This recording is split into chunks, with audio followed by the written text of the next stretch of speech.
Welcome to Nasdaq TradeTalks. I'm Jill Malandrino, Global Markets Reporter at Nasdaq. We're coming to you live from Mainnet 2023 in New York City, and joining us for this segment, we have Eric Turner, Chief Revenue Officer of Messari, the ones putting on the Mainnet conference. Eric, it is great to have you with us. Welcome to TradeTalks. Yeah, great to be here. You got it. I want to talk about innovation and regulation in the crypto space with you. What are institutions watching when they think about the digital asset space?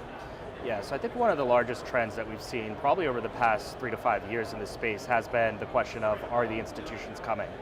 And I think what has always held us back is regulation. I think when you look at institutional adoption in this space, specifically here in the US, just the question of when will we have regulation has been the big thing holding us back. So any degree of regulatory clarity I think is important right now. I think you're seeing some progress on the side with the ETF. Some things going through the court, but I think we still are looking for some real clear policy on digital assets. Let's talk about some of the specific innovations in the space that are exciting to you. What areas are that? Yeah, so Messari is a digital assets platform. We provide a full stack market intelligence product. So we kind of see everything that's happening out there.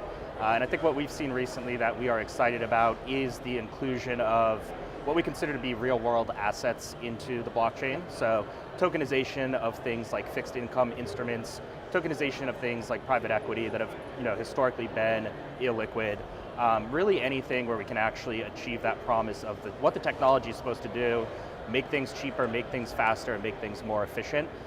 We've been seeing that happen a lot, and that's been kind of across the board, from investment funds to larger banks and financial institutions. Which is so interesting because a key theme for us that we've been covering at Mainnet are real world assets coming on chain. So TradFi apparently wants this if they're putting those types of assets on chain, which is so contradictory to the fact that we don't have a regulatory framework, and I think that's holding us back from a competitive position when you look at it relative to other global players and our peers around the world that do have this framework in place. Yeah, we've been seeing this trend recently, probably the past year, 2 years, where unfortunately a lot of the innovation is leaving the US. Right. And some of it's going to Asia, but a lot of it's going to London, a lot of it's going to Europe.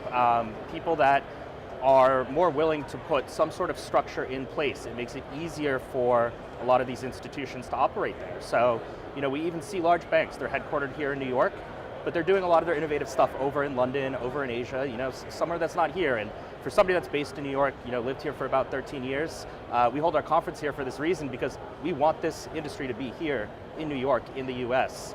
So it's unfortunate to see, but I think, again, it shouldn't matter if something's on a blockchain, off a blockchain.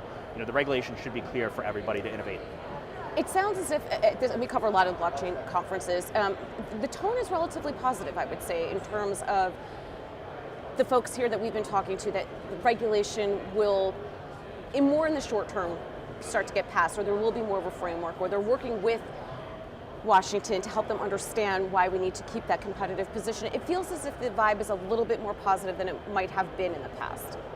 Yeah, I think compared to where we were recently, people are more optimistic. I mean, you look at the conference here, we have a presidential candidate, we have representatives from Congress, from the Senate, we have people that are actually working to get this done on the policy side, and having somebody that is a presidential candidate talk about putting a digital assets framework into place as part of their campaign is something I would have never expected if you asked me 2-3 years ago.